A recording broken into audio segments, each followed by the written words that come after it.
Hello and welcome back to the Team Draft Super League. We're about 4.5 hours into a epic battle between Peach Garden Oath and Team Madison. I'm Reid Duke here with Sam Black. Sam, how's your evening going? I believe we're up 4-3.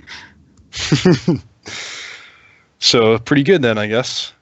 You would be the deciding match if this one goes in our favor. Yeah, Okay. and I think Owen's a pretty solid favorite here based on the decks. Yeah, so we're about to watch Owen Turtenwald with red-green against Justin Cohen with white-green, or white-green-red-black, depending on how you want to treat that cut ribbons that's served him well in the match against Huey. Yep. And then if we go to the final match, it would be you against Huey, right? Sam has a really nice blue-red deck that he trounced me with in the first round, and Huey has white-blue. Trounced is generous. I was sure I had you in Game 3. For those who weren't watching all the way back then, Sam, I think, started mountain, and then said go on turn 4 with missing a color and no fourth land drop. And my hand was real good, but then Trial of Zeal and Cartouche of Zeal, and none of my creatures could really block for the rest of the game after that, and he ended up killing me. Paralysis. But yeah, when I spoke with Matt when we hosted a couple rounds ago, he said you guys were real happy with Matt's deck and with your deck, right? And then Justin's deck, it's just fine, average. Something like that. Well, this is the match, I guess, in that case that we need to keep in our back pocket, and then the real challenge will come if we can make it as far as Huey versus Sam in the last round. Yep, and that's what Owen was saying. He thought it was going to come down during the chat, and certainly what I'm predicting. So I guess that's good for the viewers. They get to watch all the matches. Yeah, our team had one match already go to Game 3 of Round 9 when we played against Scottsdale Foundation. And I guess we're ready for that to happen again. That would be pretty cool. In the meantime, do we know if the players are ready or still setting up? Okay. So Sam, have you guys played against the team that's waiting for us in the finals? We Dem Boys. Putting me on the spot here. It was a long time ago. Yeah, you guys haven't played in a long time. You locked up your top seed in the top 4 like ages ago. Yeah. But no, I think you beat us, and then you beat I don't know, maybe John's team or something like that. No, we didn't play them. I think it actually was Dem Boys. So maybe it was. I think we could, if we win this league, I think it would be playing only against 2 different teams. Oh, wow. Well, you guys had it easy in that case. Did we though? No, I guess not, given that the 2 teams that you faced have wound up in the finals and the top 4. Not particularly easy. Yeah. Roughly as hard as possible. And actually, both teams, both Peach Garden Oath and We Dem Boys have only lost to Team Madison. Right. So make of that what you will. Roughly the hardest possible schedule. Okay, well, the players are ready, so let's go down and see what Owen Turtenwald can do against Justin Cohen.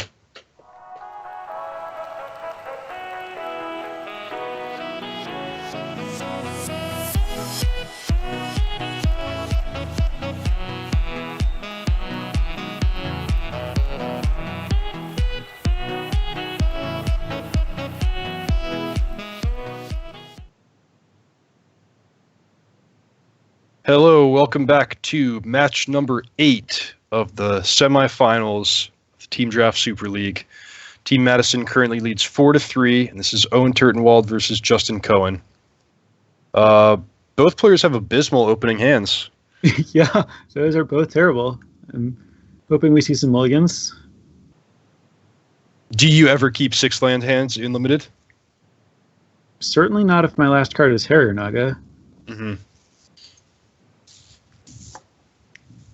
Yeah, my rule is it has to be It has to be a card that can get me at least a 2-for-1 and has to be castable in a relevant time frame. So like maybe 6 lands, Invocation, Wrath of God, or something like that. But under most circumstances, I think a 6-lander is no good. Yep. Well, they've both mulliganed. Owen kept a 1-lander on the play with a cycler, presumably scryed to the bottom and has missed. Justin's hand is, well, he's actually stuck on a color. Kind of. With what he has, he can hit green mana on turn 5. But Owen can break that up with Stinging Shot. Aha.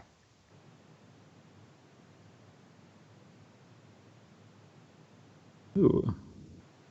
And we only have 4 hours and 30 minutes to finish the last 2 matches. I like our chances. But it would be hilarious if, time got in the way. Yeah, then we'd have to restart everything from the beginning. We'll see how we go.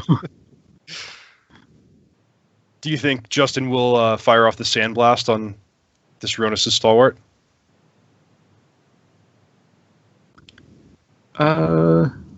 Decent chance, right? Yeah, there's a couple interesting dynamics here. The main one being that Owen is clearly stuck on lands. So,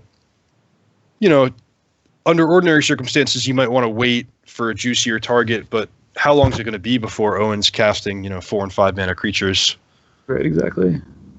This way, Justin can put himself comfortably ahead in the race and just not have to worry about his own life total.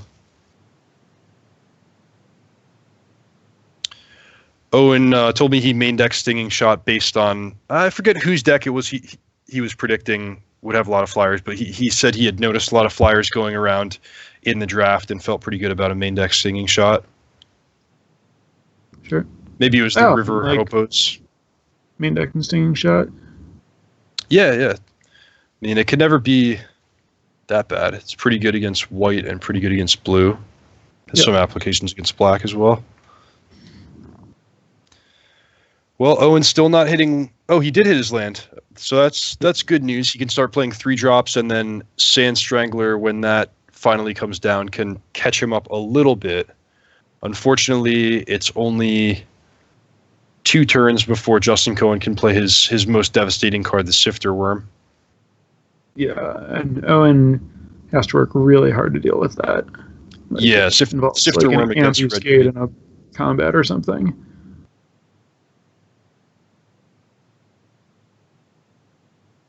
Do you cycle the Winged Shepherd here? I think I start with an attack so that I can threaten the +2/+2. Yeah, although if you cycle and hit your land, you can actually deal an extra 2 damage. Fair. But I think I like your play. I would start with an attack, and then I would cycle the Shepherd afterwards. Yeah. It's more likely that you had a spell that you play, and then you want to play the spell because it'll probably be a blocker to hold off the Naga. Mm-hmm. Oh wow! Getting in for 6 and holding it. Well, this works out well for Owen getting to have a clean board here. But again, if the Sifter Worm, if Justin finds his lands in the next, I'd say 3 turns, he's going to be in great shape.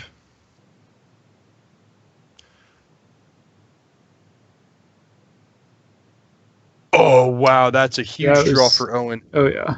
Not only does he get to keep pushing through damage, but it also cuts a creature, which could potentially have meant the 2nd green mana for the Sifter Worm. Yep. Yeah, Justin needs to draw a forest now. That was half of his life.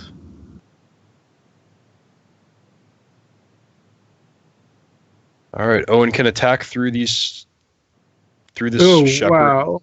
That was gross. Although, again, if Sifter Worm, if Justin draws Forest... Nope. Wow, unbelievable game. I would have picked Justin as a 80, perhaps 90% favorite at various points in this game, but the 2 removal spells in a row and Justin not finding the Forest. like 3 removal spells in a row, right? Land for Sand Strangler into Ambuscade into Puncturing Blow. That's right. Yeah, that was gross. It's the type of game when you're sitting in Justin's seat where you're like, where did things go wrong? You know, what could I have done? Yeah. He played actually quite conservatively. I feel like he played largely for the worst case scenario in the decision he made when he missed his 6th land drop. I don't know that it was necessarily the highest percentage play, but I don't think Justin can beat himself up about that game at all. I think things just broke really poorly for him. Yeah. So, I know their sideboards are not deep collectively. Though Owens is pretty deep with basically. Yeah. Wanted to be prepared for any eventuality.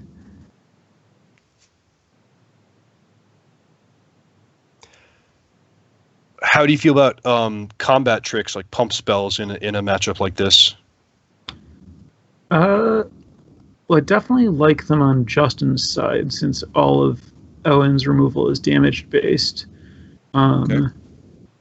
And then I guess it's just a question of like whether you think you're getting the good side or the bad side of a Sandblast with your pump spells on Owen's side, right?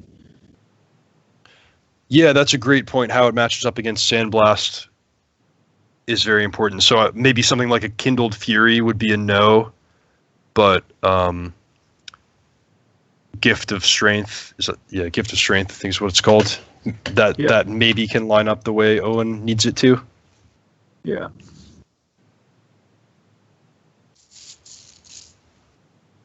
I don't know. Did you have thoughts on combat tricks that raised the question, or? Well, it seems to me like if it's a very combat-centric matchup and a main factor in who's going to win and lose is who can make the bigger creatures, then they seem a little bit better than normal.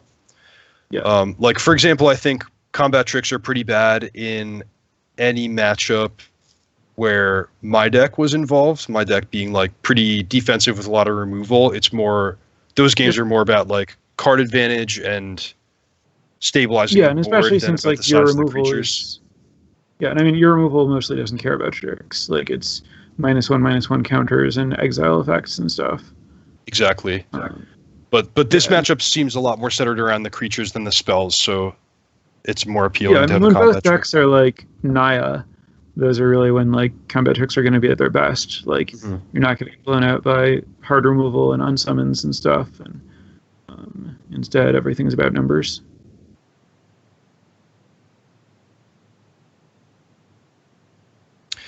So my general feel from looking at those two decks is that Owen's like average card quality is a touch higher, but if Justin ever casts that Sifter Worm, it puts him at a huge advantage. Just Sifter Worm against a red-green deck is fairly backbreaking. Yeah, I agree with all that. This is a nice curve from Justin. Yeah, both players with good hands. Owen might miss his 3-mana spell.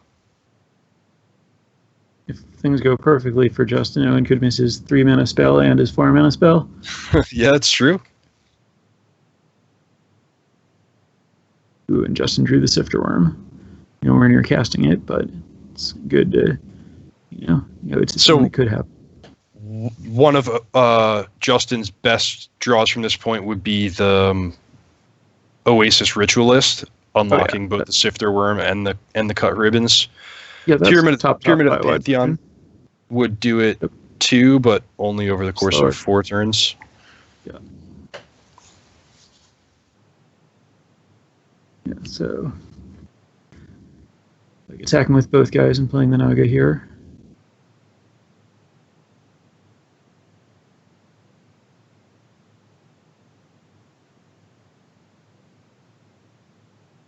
And I was literally about to say, I hope Owen doesn't draw Ambuscade.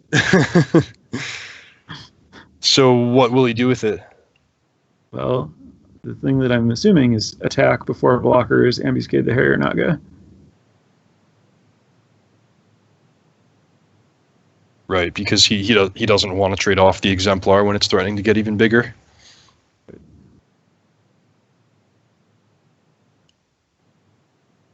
So now we have to decide if we're racing or if we're holding back Sandwalla to try to trade. I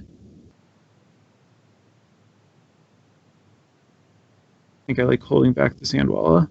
Yeah, it makes sense to me. The thing with Exemplar of Strength is you want to take your spot sooner rather than later, because the more it attacks, the fewer things kill it. Yep. Big draw step for Owen here. If he hits his land, he's in great shape. If not, he's going to have to cycle, or I guess just play a 3-drop. Yeah. Definitely wanted to either hit a land or a spell you could cast there.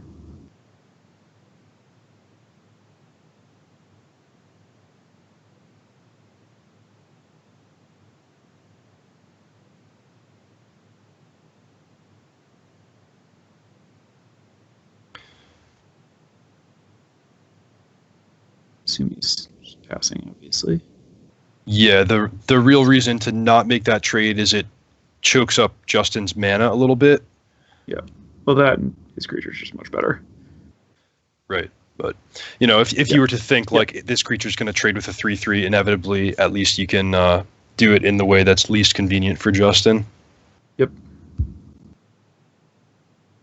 Ooh, tapped land. That's still... It does give his Naga power, and it is a land. So do you like cycling it to turn on the Quarry Beetle? I don't think I would get that greedy. What he could do is start with cycling Stinging Shot and see what happens. Yeah, like if he draws an untapped land. Anyway. That's not what he's doing. But there's also advantage to saving the Stinging Shot, since, as we can see, Justin has a 5-drop 3/3 flyer. Yep.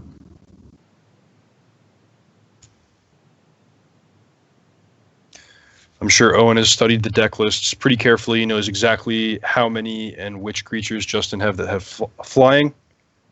Oh, yeah. And with that information, he'll be able to choose whether to cycle Stinging Shot or Granitic Titan, or potentially neither. Sometimes Owen does like to be really conservative with the cycling there. Oh, yeah. I hadn't considered that. It's possible that what he should have done is just pay RR to cycle Granitic Titan before deciding about playing the desert. And then if you draw Forest, you can play Forest, cycle Desert to try to Quarry Beetle.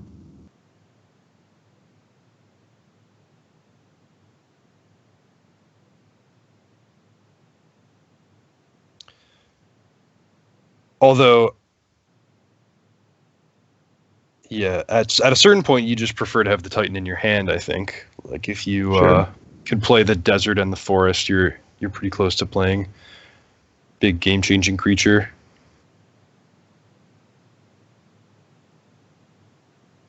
And what did Owen do? He cycled nothing, right?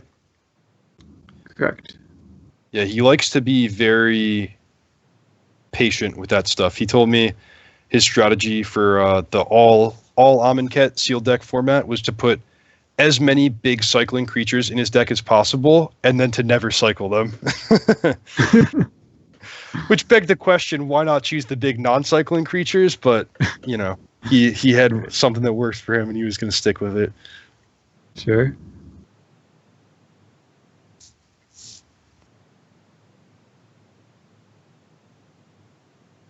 Justin tipping his hand a little bit in not exerting here must make Owen think of either a combat trick or a sandblast. But this is not particularly profitable for Justin because he can't play his 4-drop. Right. But it is a super low impact 4-drop, so...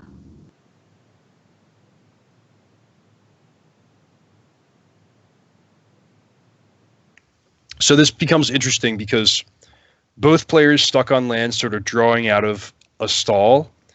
Owen's hand is way better in the intermediate period. But Justin's is kind of better in the distant future. Exactly. If the game goes long enough for that Sifter Worm to come into play, it's trouble for Owen. So he really wants to push an advantage over the next, 3-ish turns. Obviously, the Stinging Shot is huge for.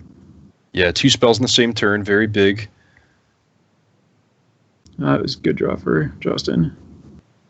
Now we're only 1 away from the Sifter Worm, and we have enough to eternalize this 2/3. And 4/4 Vigilance is not a small thing on this board.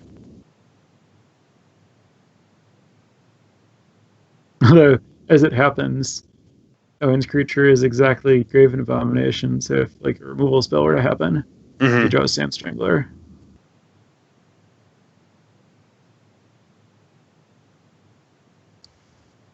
Okay, well, can Justin find Harrier Naga? Oh, it's a card.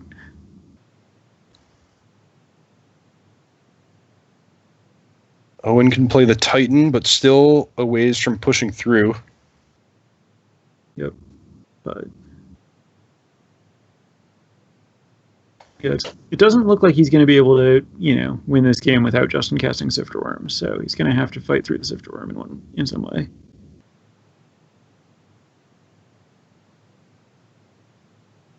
If Justin can find Oasis Ritualist or Pyramid of the Pantheon at some point, Cut Ribbons is pretty impactful here. Ooh, did he scry everything to the bottom? Wow, the dreaded 4 lands in a row. That's very unfortunate for Justin. Yeah, it's a pretty big deal. He has to draw a forest next turn after Owen plays 2 Scrappers.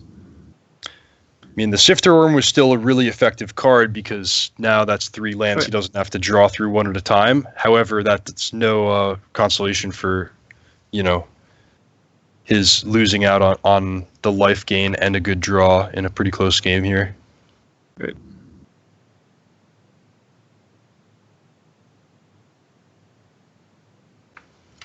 Yeah, Justin's definitely nowhere near being able to attack. Hard to figure out how we ever get there from here.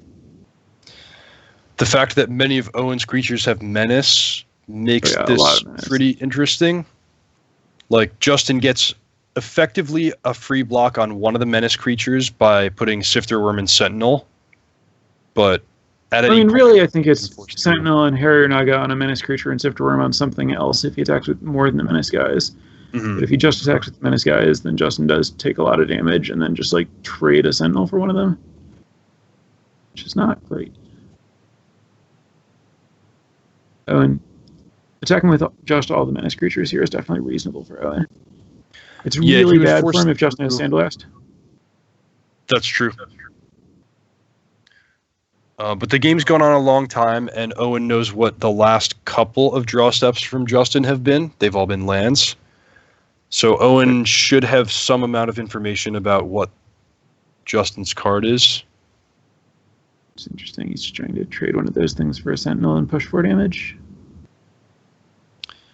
Yeah, this feels a little bit impatient of Owen. I don't know why this is going to improve the board state for him. Yeah, I mean, I like getting a 4/4 Vigilance on our side. It almost seems like the best course of action would have been to just wait to draw a removal spell, and then you can kill the Sentinel and exile it right away with Graven Abomination. Yeah. Although his removal spell, he's already used Ambuscade. His only removal spells are Puncturing Blow, which already kills it, and Sand Strangler. Okay.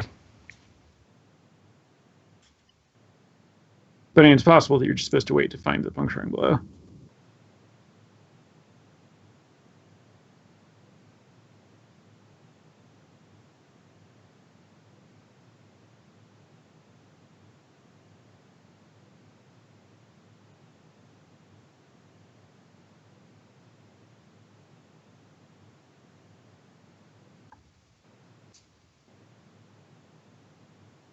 Justin is pretty much obligated to Sentinel here.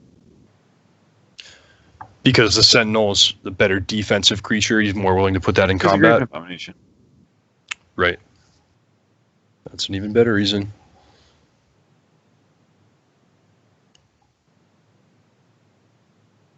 But then, I was saying that I didn't know how Justin would ever be able to attack, but the answer is with a flyer.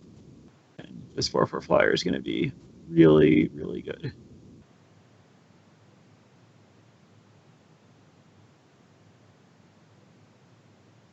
kind of push Owen's hand on making attacks of his own, I think.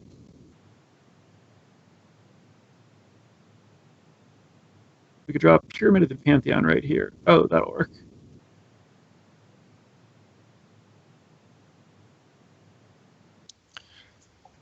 Which one would you play first? Flyer. You?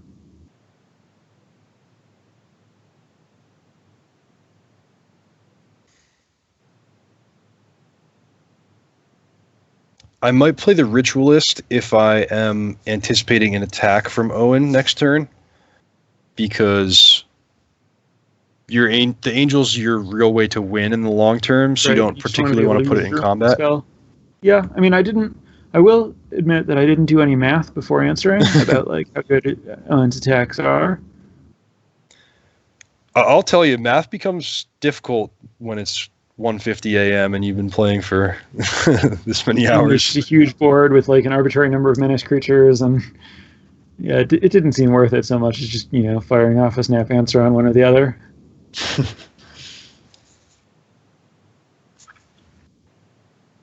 So where do you put the counter with this crocodile? Well, it seems to me that the key amount of power is 4. So I would not put it on the Scrapper, the Sidewinder, or the Quarry Beetle. But you could put it on the Titan. That seems like a good bet, or the Zombie. Right. All right, so this was Owen's long-term plan. He wanted to put himself in a position where he could make a decent trade with the menace creatures. It's not that favorable of a trade, though. No, he has to pay trading Titan for Naga to get to trade the other thing for the 4/4 flyer. If Justin lets him, Justin could also just take 4. I wonder if Owen could have made a bigger attack here. Like, say, play Crocodile, counter goes on Zombie? Granitic Titan or Zombie, yeah. And then attack with all your creatures that have 4 or more power.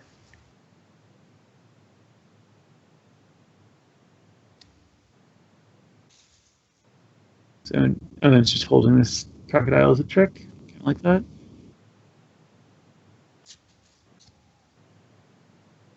Yeah, I think Owen wants to put Justin's life total as low as possible and hope that Justin gets a little overzealous with attacking with the flyer, and then, win with surprise crocodile plus maybe the spell off the top. Mm-hmm.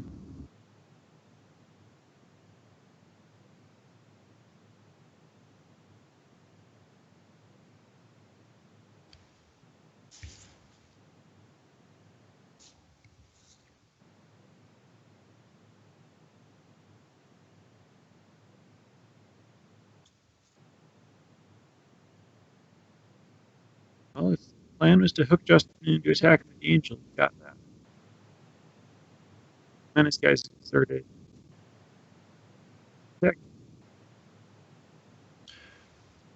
So Owen's going to be dead in 2 turns. Next turn, Justin will use the Ritualist to cut Owen's best creature. In the following turn, it'll be Ribbons, unless Owen can kill either the Ritualist or Justin. He also has the Angel to worry about, of course.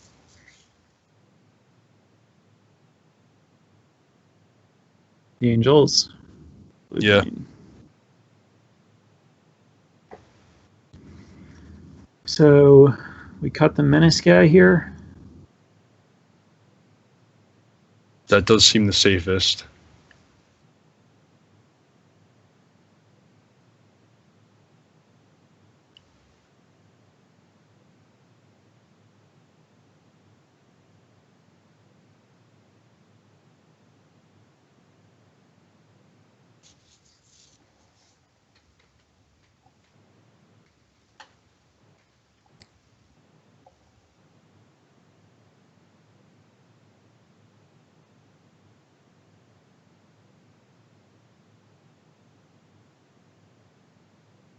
And this is just attack with the Angel, cut Menace guy, play other Angel. Justin may be considering if it's a good time to leave back the Angel. Because just don't attack and just kill him all at once next turn. Yeah. Chat points out that Graven Abomination can get rid of ribbons. Okay, so then maybe you point the cut at the Graven Abomination. Or you just attack with the Angel and then put him at dead to attack with both Angels next turn. Oh wow, he's just getting in there with Sifter Worm. It's a good time to attack with Sifter Worm because Owen will lose two creatures no matter how he blocks. Yep. He has to block it, so he can't lose 0 creatures. You could block it with just Zombie and try to win the game next turn.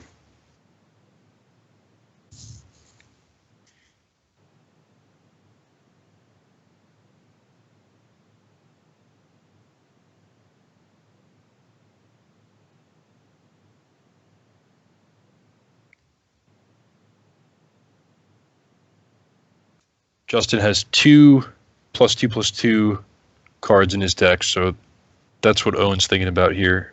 Also Sandblast. Ooh, that was nice. He got to kill the Graven Abomination.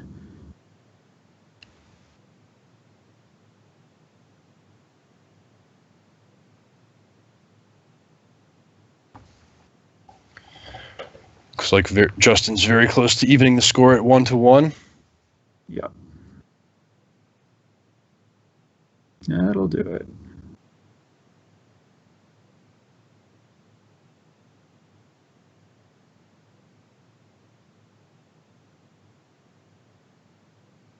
All right, Justin, cast Sifter Worm again.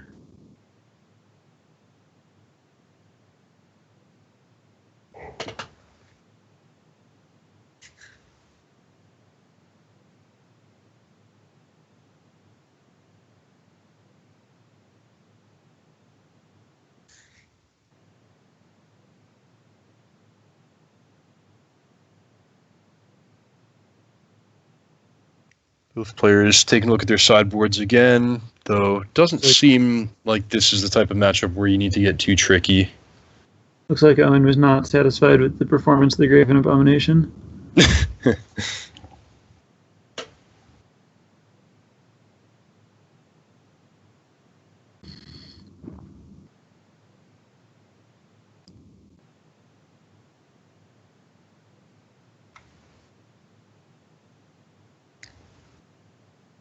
I don't mind the Bloodlust Inciter on Owen's side. Yeah, I mean, I think it's a good deck for Bloodlust Inciter. Yeah, and it's not like Justin's packing a bunch of Splendid Agonies or anything that's going to make it a liability. Right. It's particularly good with 2 Granitic Titans once it gets to that stage in the game.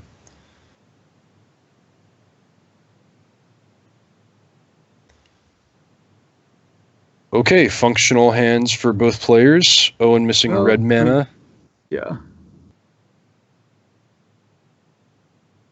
I agree with keeping in both cases, but if Owen doesn't find, red in the first 4 turns, it's going to be problematic.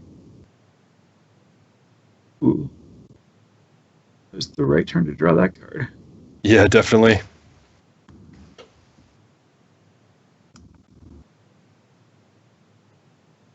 Owen didn't find Mountain, but Crocodile of the Crossing could make this very good hand if things work out right.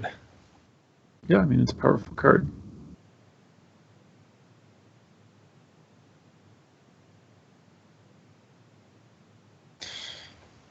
Be honest with you, Sam, I'm starting to get a little nervous here. We're eliminated from the league if Owen doesn't win this game.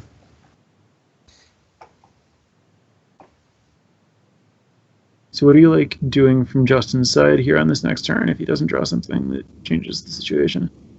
I would just play Harrier Naga. Yeah.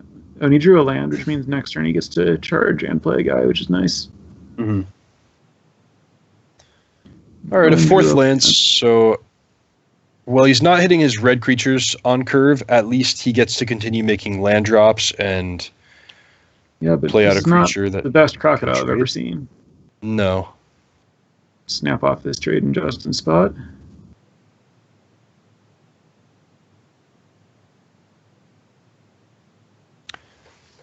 If I was Owen, I would have considered not attacking only because of Ambuscade. That's the one card but it's like, in hand that he are can you still cast. just on no attacks, no blocks there? Like, you don't want to like not attack and then block next turn, and it's like pretty hard to just do nothing with your guy. Well, it's the life totals are high. You could take 3 damage. The priority here is to make sure that I don't go without doing anything next turn. Right. But it's also like so good for him if Justin somehow doesn't block. All right, good.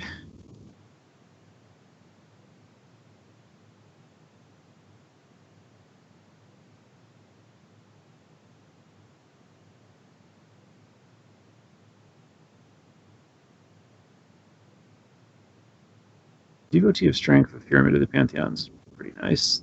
Yeah. Big thing to do in the late game. That's not a good draw.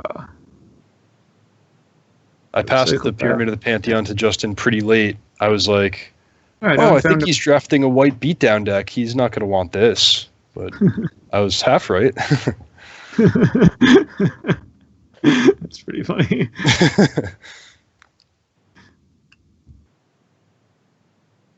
It's a weird amount to be right on that one.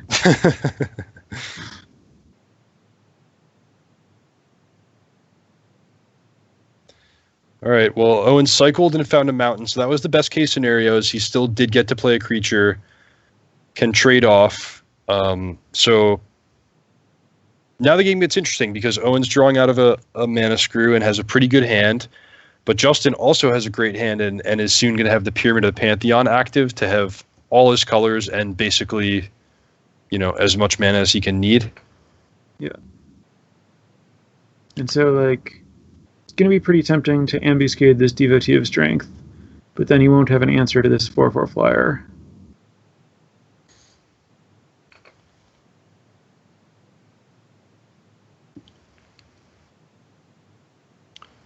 Owen will probably attack here and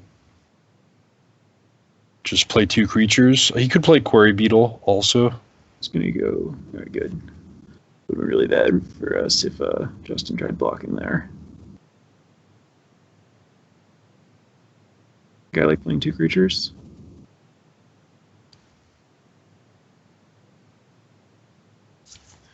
Pyramid of the Pantheon online.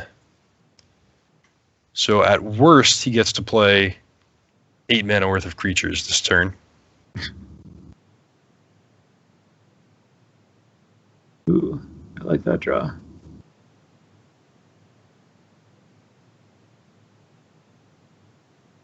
So I think the worst case for us is if Justin just plays 8 mana worth of creatures. If he just plays the Angel and the Stalwart, and then Owen gets to ambuscade the Angel, rather than if we end up getting to Shed Weakness to save the Angel from the ambuscade. If Justin just plays the little guys and holds up Shed Weakness, I think it's really hard for us to lose.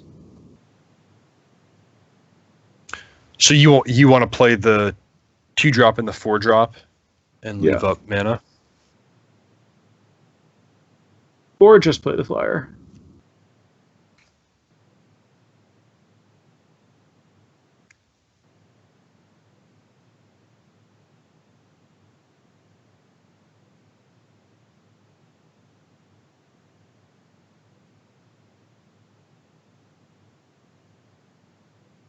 And we can attack.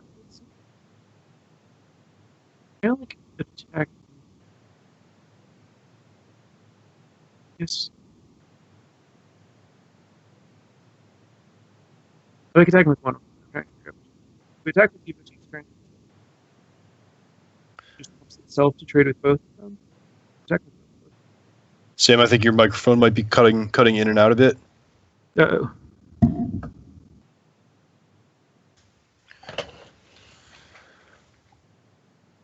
But you were debating whether to attack with both or just 1? Yeah, and then also which one if only 1. Good block from Owen. 4 power on 2 toughness is a good spot to be here, since it will either cost Justin the Shed Weakness and the majority of his mana, Or it will be a trade. Trade those creatures, which, yeah. Yeah, I don't think I like attacking with this 3/2.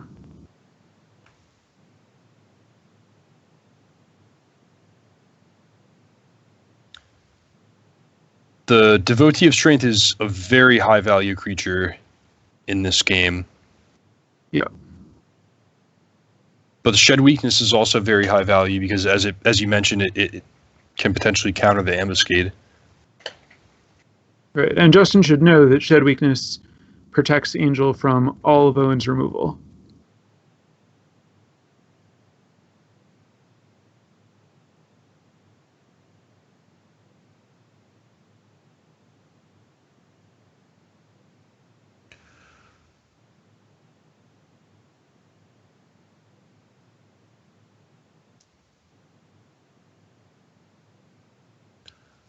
Owen can only play one spell this turn.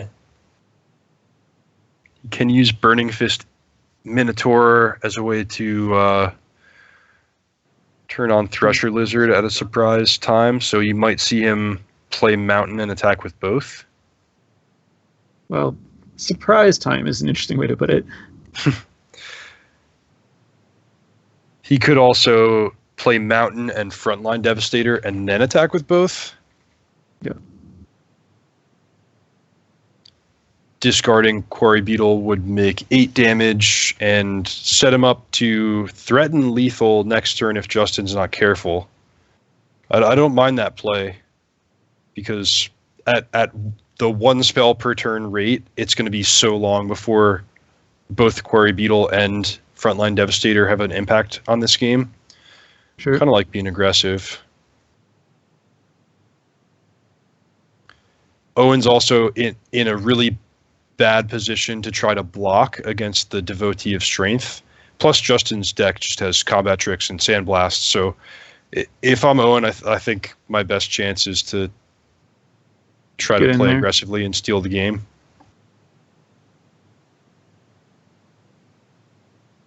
Yeah, and I mean, Ambuscade is obviously a really good way to follow up from there.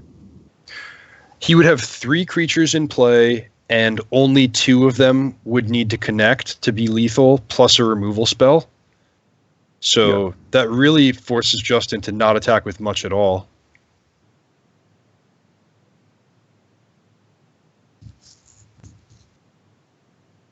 Hashep Oasis also in the equation.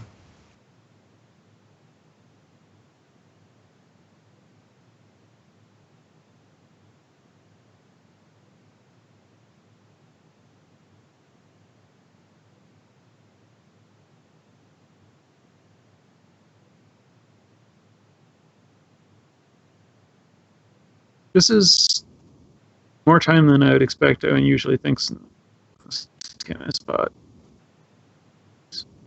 He has a lot to consider here. This is an important turn. Yeah, it is.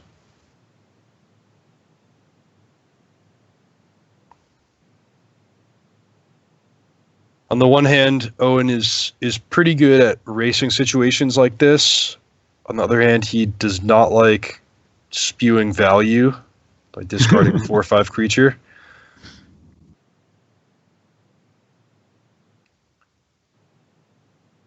I would be pretty happy if he made the play I suggested. I'd be happier if he found something even better than what I came up with.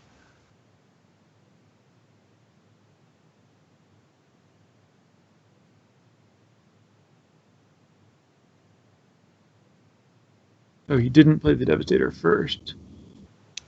Yeah, so now he either has to pump the Minotaur twice. Or use Ambuscade. Yeah, or use Ambuscade and pump the Minotaur once.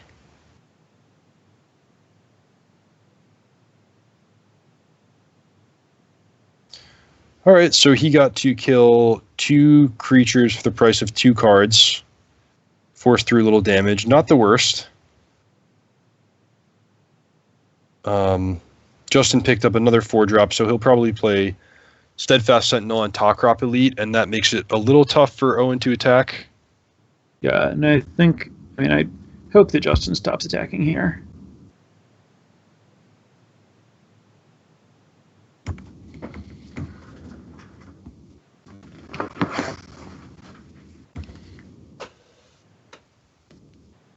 Like with Owen down to one card, I think we just want to get time to deploy all of our stuff and win with flyers.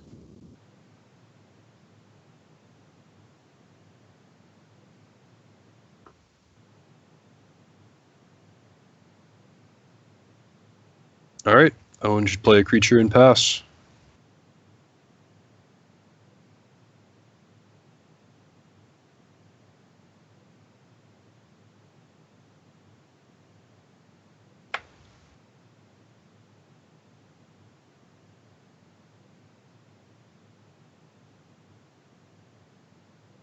I like Justin's chances here.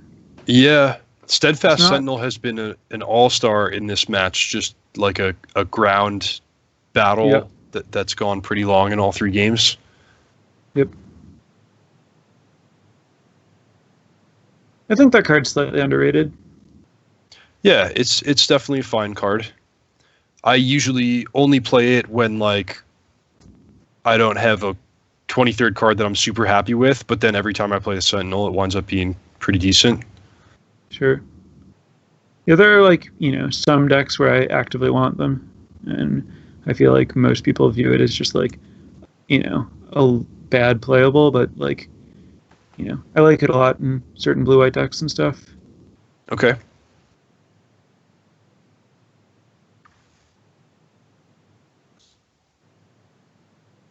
What's your favorite way of drafting blue-white?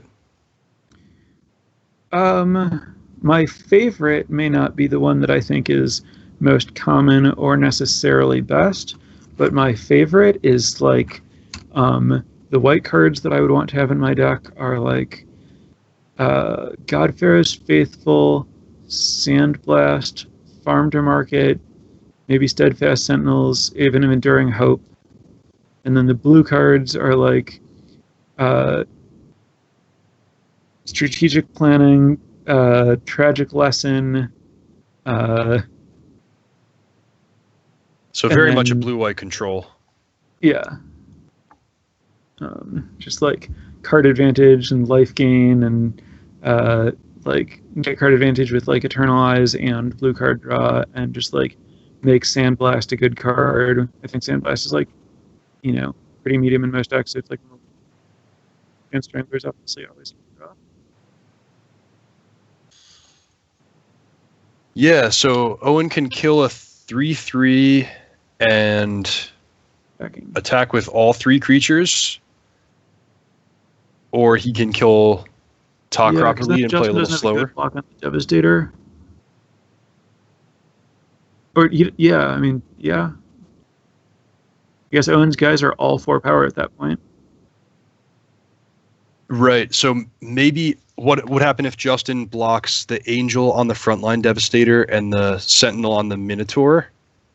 Owen might just be okay trading 2 for 1 against the Angel. Yeah, that would definitely be the way that Justin would have to block there. He could also just put Sentinel in front of Minotaur, and that's it. That's not that great for Owen either. It's a lot of damage.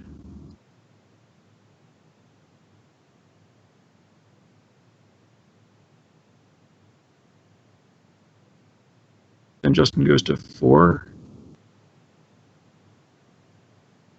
Yeah, I think Justin has to block Sentinel on Minotaur, Angel on bigger Minotaur. Yep.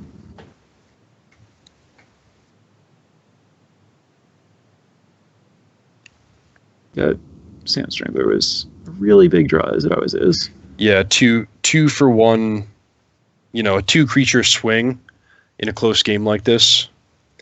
Yep. Justin's going to 6, and Owen will still have 2 attackers, plus the Hashep Oasis.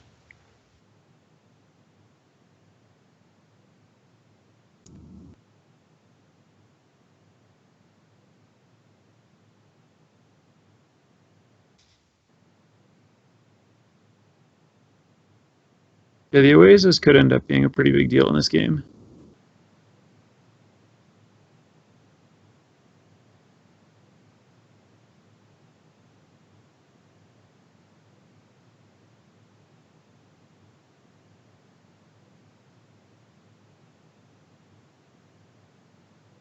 Yeah, it will make either creature lethal.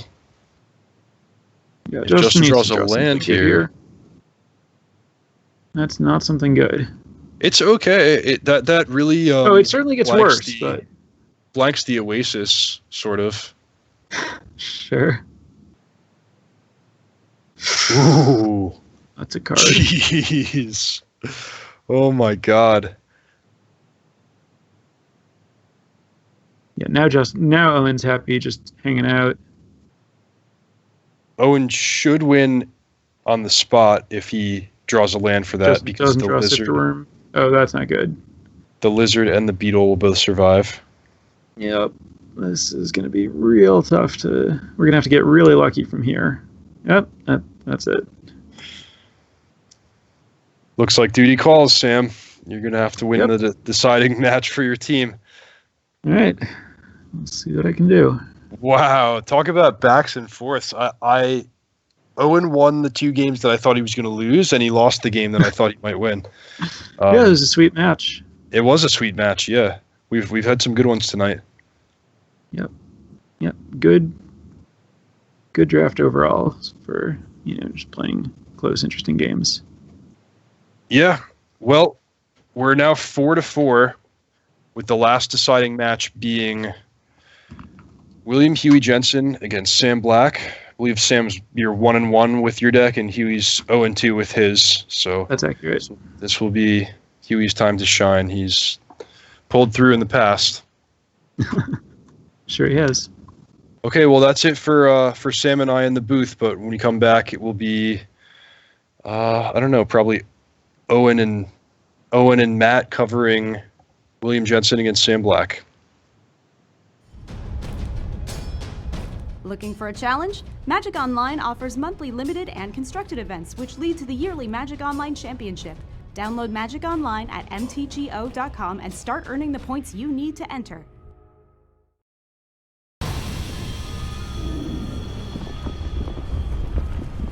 Check out Hour of Devastation booster draft leagues on Magic Online. Draft anytime, play anytime. Available now. For more information, visit mtgo.com.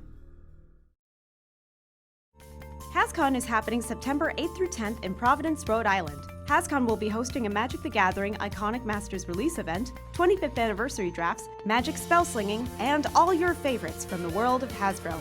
Join the family.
Hello, my name is Owen. I'm here with Matt Severa, and we are about to watch the final round between William Jensen and Sam Black. If I recall correctly, Huey is 0-2 and Sam is 1-1. Yep, that sounds accurate. Well, if the records are a predictor, then we're in big trouble. All right, yeah, I like it. Sam's deck actually looks pretty strong. What did you guys think of it? I think it's great. Yeah, I think his deck's very solid. Yeah, looks like a pretty good version. I mean, it looks like a little bit on the janky side, but obviously it's a 6-man draft, so given that, it still looks like a pretty good deck. Yeah. It'll be interesting to see how it goes. I mean, Huey's got like a bunch of like slow reactive cards. I'm mainly thinking of the I can't think of the name of that cycling counterspell right now. Countervailing Winds. Countervailing Winds, yeah. And like the Floodwaters is a little slow, so we'll see how it goes. Sphinxes are obviously great. Yeah, there are some matchups where countervailing winds is very good, and this is not really one of them. I mean, Sam's most expensive card costs 3, so it's hard for that to be like a reliable card. Right. Yep. Yeah, you said it though. If Huey does win, it'll be on the back of Ominous Sphinx and Glyph Keeper. Yeah. I'm hoping to see them come up. I think that would be fun to watch. I don't know about you, but whatever. That'd be fun. It's so late at this point. Yeah, it's crazy. Yeah. Yeah. What did you think of the draft? Your deck seems like it's full of good cards. I don't know very much about red green, but yeah, I got kind of lucky in the draft because I opened Sand Strangler and Champion of Wits, which I think Sand Strangler's better, so I took it. I knew you would take Champion of Wits, but then passing to me was just Sam, who was blue-red. Yeah. And so he was just taking all these blue cards from you, and I was looking for blue cards to take, but I didn't have to take them. So I actually second picked a Bloodwater Entity, and yeah, didn't work out particularly well. I mean, I thought my deck ended up pretty great, to be honest. No, yeah, I mean, the final product looked awesome. Just a bunch of good fixing, good rares. I mean, Sifterworm and Angel of Sanctions are like exactly the kind of card that you would want for a deck like that. Right. I was surprised at how strong your deck ended up turning out, but it seemed like it was a product of just having taken good blue and green cards and then just gotten good rares to slot in. Yeah. All right, well, we're going to throw down to the match, and it's Huey against Sam Black.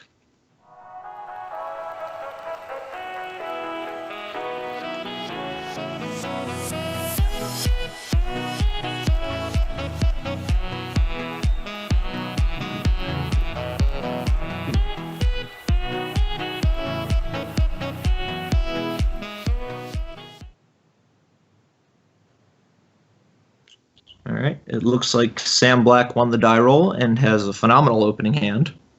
Yep. And Exactly. Huey has a random mix of cards. Yep. Impeccable Timing has got to be one of his best cards to have against Sam's deck. And Certainly. draw, really. Yeah. Yep. Just not getting stuck on 3s. I've watched Huey draw all of his 2s after turn 3 this draft. Wow. Remarkably well played by Sam, not casting on Crowd Crasher. Yeah. Do you think that was deliberate or just kind of go through and wait for a creature to come down? Yeah, I'm going to guess he just wants to set up a big attack here. Yeah. Yeah. Moloch is basically unblockable at the stage of the game.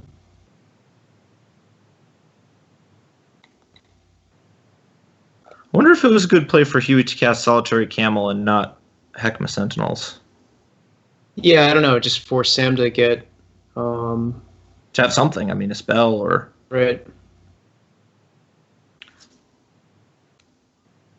I see that Huey's drawn Glyph Keeper, but he doesn't have another blue mana.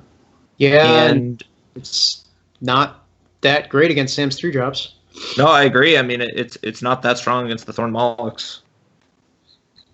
Maybe it will be if Sam runs out of gas. Yeah. He's looking to see pretty much anything but a creature here. Right. As long as he can play a land, he can make a spell, and if he hits another spell, he can just keep getting prowess triggers and attacking. Yeah. If there's anything bad you can say about Sam's deck is that he probably does not have like that many spells. Yeah, that's what he was saying, is he was just getting cut on red, etc. In the middle of one of the games, I was looking at Sam's deck list, and he has Enigma Drake, which is an incredibly powerful card, but then it looked like it had maximum of 5 power if he drew every card in his deck. Right. Yep. It's a flying horn turtle. Pretty good. Wow. All right. A little surprised to see he did not take Crash through, but I guess he just wants to keep putting creatures in play, which does make sense. Right. I guess he feels that the Champion of Wits will give him enough opportunity to draw into more spells. Yeah, maybe. We'll see how this next turn shapes up. So this is going exactly as Huey would want it to go. I mean, if Sam doesn't draw a spell, Huey has great board position, and he gets to untap with Glyphkeeper. Yeah. Definitely if there's a type of game that Huey's going to win, it looks like this one. Yeah, maybe it was a mistake to not take that crash through. Just makes his block so awkward. But I mean, I suppose, a Heckma block with a cycle is just going to be scary enough anyway. That's true. I was thinking in the face of a 2-3, you'd want to keep getting spells, but it is also true that Huey's deck has so much cycling that maybe you just determine that that's unreliable. Yeah.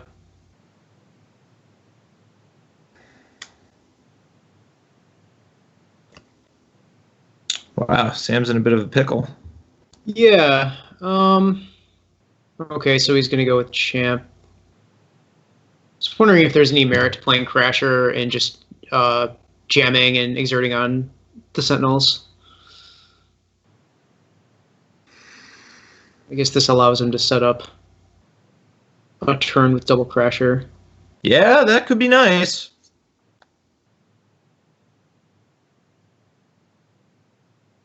I think you want nothing to do with that wall. You don't have a desert. Huey's not fighting you on the ground. Does not seem good.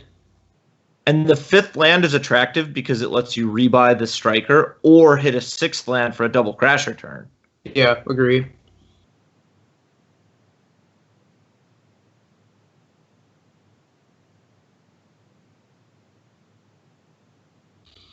Sarcophagus not looking super hot this game. I'm really nervous because I can see Sam's cursor hovering over the on-crop Crasher. I don't want to see it to go to the graveyard because I don't know what I would say. Well, I mean, you'd probably pump the fist, right?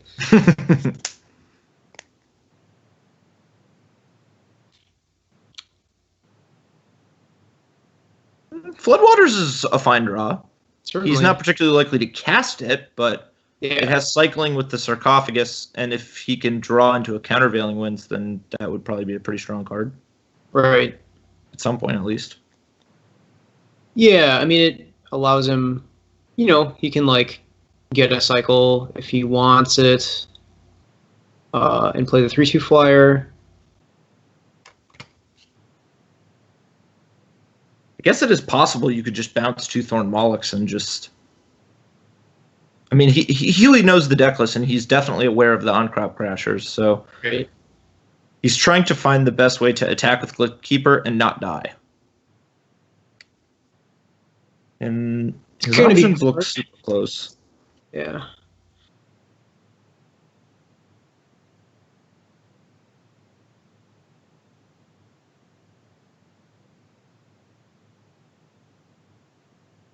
All right. I like this. Yeah. I don't know if it's correct, but I like it. 2, 3, 4. It's going to work out awesome if Sam decides to just take it, thinking he can punk Huey back with a bunch of haste next turn. And it's also going to work out pretty well because a play like this takes the most amount of damage off the table. Yeah. Yeah, so Sam blocks just leaving. Yep. Yeah, it's just an awesome play. Not the land you want. It's Sam's almost incapable of winning. Glyphkeeper attacks, and then Huey puts another creature in play. What could Sam do? Well, Sam can play Crasher and attack. Glyphkeeper attacks and puts another creature into play. Sam could draw. I don't know what another. Let me get a look at his spells here. No, that would have won. Summon. Right? He would have done 5 damage, and then he would be at 7, and the next turn 2 Crashers exert and does 8. Right. If Sam, you're saying if Sam played Crasher, okay. Yeah. I mean, it doesn't matter now, but it doesn't matter now. But I think it was correct to play Crasher and attack and leave back Archer. It looks like might win anyways. Yeah. If he needs to draw a land, if he draws a basic land, he's going to win anyways. Because he can just pay for countervailing winds and pump Sinuous Striker. If he draws a basic land, well, because he leads with Crasher, and Huey's going to countervailing winds it. Right, but he doesn't even he's need going to pay for it. He can just play the second Crasher, right?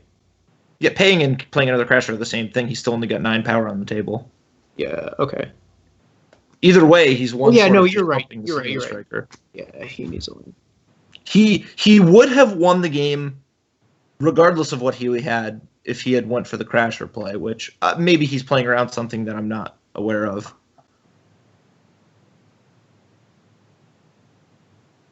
But now Huey has a tough decision because if he plays the Aven Initiate, he's going to die to 2 Crashers. And the countervailing winds is probably, doesn't look particularly effective. Right. I mean, this is all how should each player play given the exact contents of their opponent's hand? Which is possible for each of them to determine because they do have deck lists, and so this is definitely what could happen. Yeah.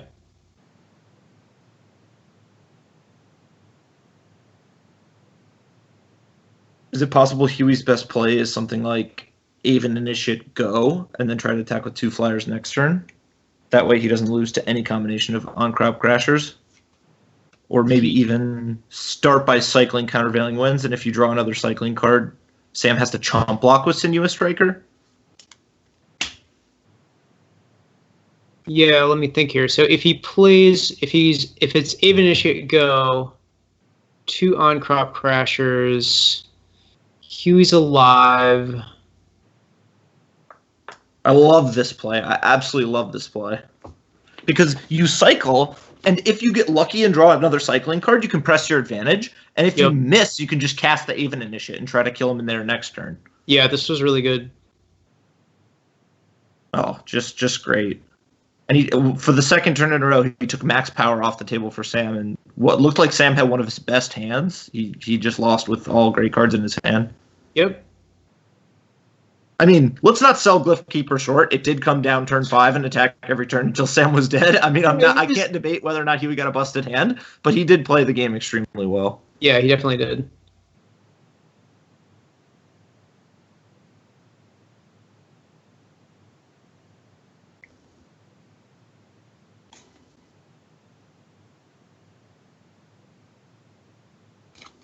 Sam is going to have to triple chump block. You took the words right out of my mouth. That triple chump block it is. That's not going to be good. And yeah, Huey has a counterspell, so yeah. Wow. If you had told me 4 hours ago that we would be 1 game from advancing, I would not have believed you. Wow. Yeah, my fault for losing to Reid. Those games were very interesting, though.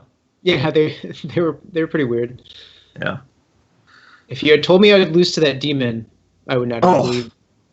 It's unlucky for you to get paired against Reid in a match like that, because that's where Reid lives, just drafting mid-rangey nonsense and just boarding in the most bizarre cards to try to find a way to get around it. It's there's lots of ways to... Yeah.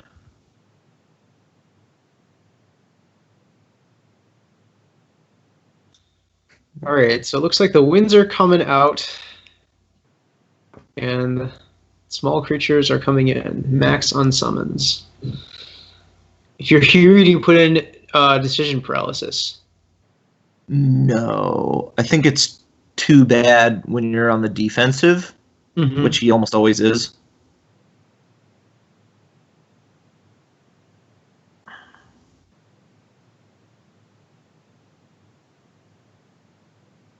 Most of Sam's expensive cards are red. I was thinking I would go to Jace's Defeat. Yeah, I was looking at that. But I mean, you don't really want a reactive card, but just the volume of cards that it can hit is so many. I guess it's true that Sam doesn't have any single uniquely powerful cards, so he doesn't really do that much. Yeah, it's just super narrow. It's just you're going to be happy whenever you trade it off. and it could really backfire. Yeah.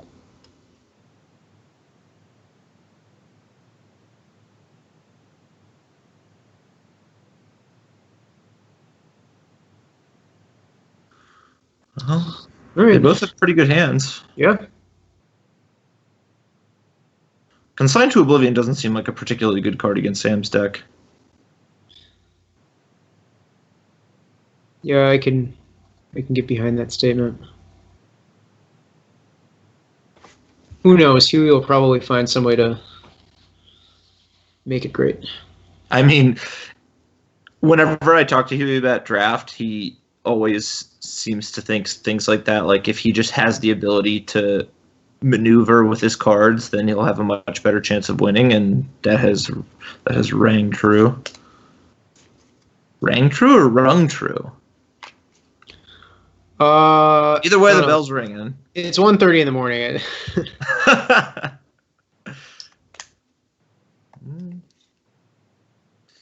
He would like more permanence in play.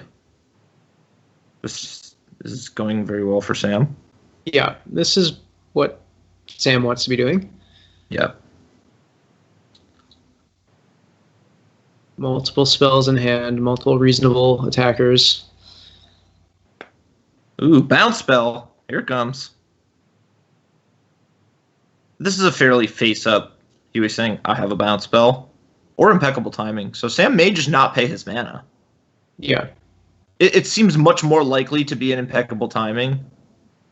He pays his mana anyways. Wow, and he gets away with it.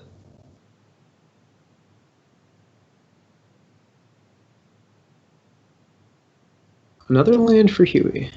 Yeah. Not so hot. He does not want 7 lands. Yep.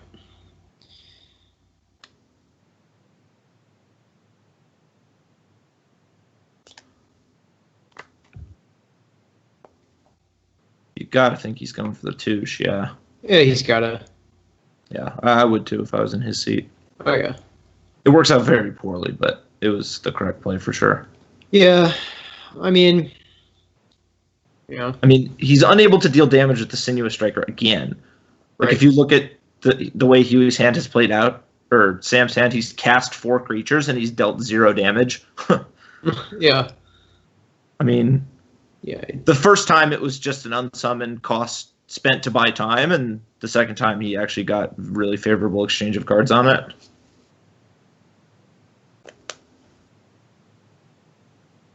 Oh, another land. Pretty bad. The Sphinx is great, though. I mean, brick wall. Sphinx is great. Yeah. Sam's just going to have to try to set up a big board for a turn and then tap everything down. Creature.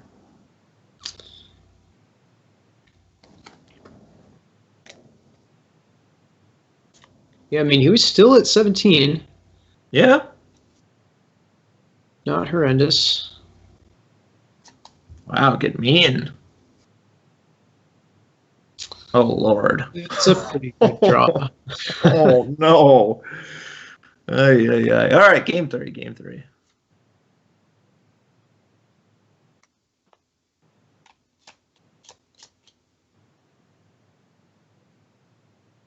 So 3, 6, 9, 10, 11, 12 goes to 5.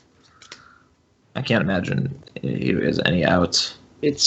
Yeah. Does he win if he draws a swamp? No. He's dead on board. And I don't even think he has a swamp in his deck. Yeah, he has a pain land and another desert, I think. Not bad.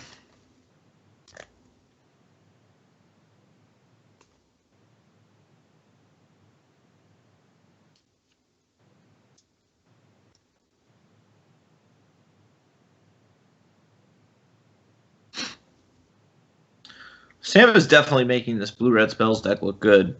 Yeah? Are you, not a fan normally?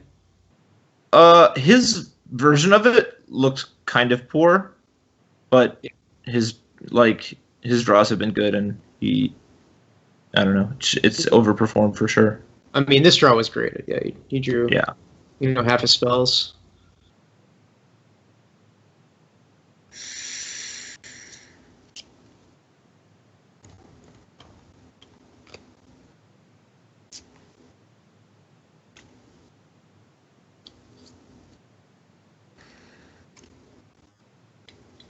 Yep. I like it. They're both just getting down to business. Not many changes. Yeah. They both have strong hands. Again. Yep. We're gonna watch Huey miss his 2-drop again. He's really good at that. Oh, nope. There it is. Got there.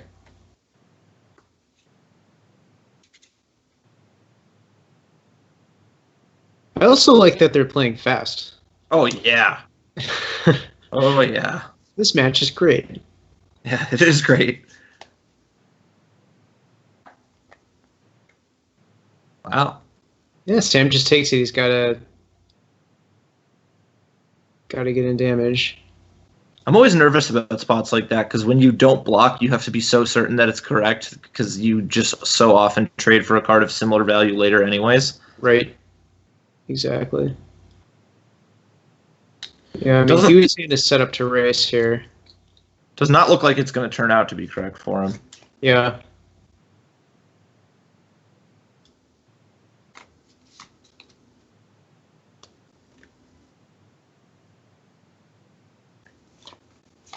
Don't think Sam's going to want this to stick around. Yeah, I would definitely trial that camel. I mean, looks like the game's all about racing, and a 3/2 lifelink is about as good as it gets. Right. Well, he disagrees. This doesn't look that bad either. No, I mean, it's not horrendous or anything. He is in big trouble if he draws a land and can play Vizier of the True and Exert. Mm-hmm. Will be just a great combat for him, and probably will decide the game if he does not draw land in Sam's favor. Sure. Yeah, I don't know. Maybe it's different because I can see the hands, but I would have killed. I'd be so afraid of that camel connecting with me. Yep. Like, one thing I like about the Champion of Wits is Huey can't really kill it in a way that's reasonable, and you do have 2 lands in your hand when your curve is just all 3 and lower, so you could just turn lands into good cards. So it does make sense, but it's... Do you even want to turn 2 lands into good cards right here? I mean, I'm baffled that Crowd Crasher hits the graveyard.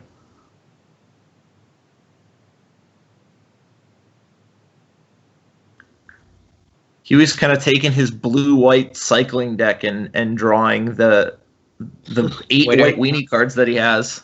Yep. When he's on the play, too. Sam is definitely on the back foot. Yeah, Sam's just basically forced to trade off as much as possible here. Thirst the Camel, Trial the Vizier. Yeah, I like it.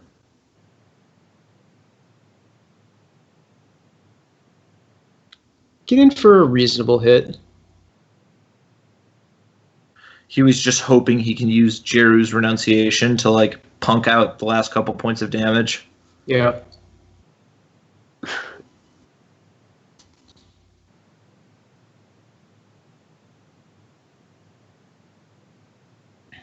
Yeah, and discarding the Crasher actually looks fine. Thresher Lizard's at least going to have 4 toughness for Oketra's Avenger. Oh, for sure, given his hand, the Thresher Lizard is a better card, but just in general, like, was it worth it versus the 5th land? He made great use of the 5th land here. Not a terrible draw.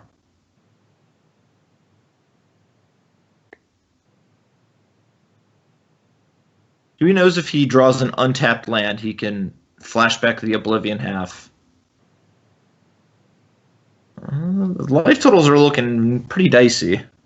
Yep. Sam just wants to keep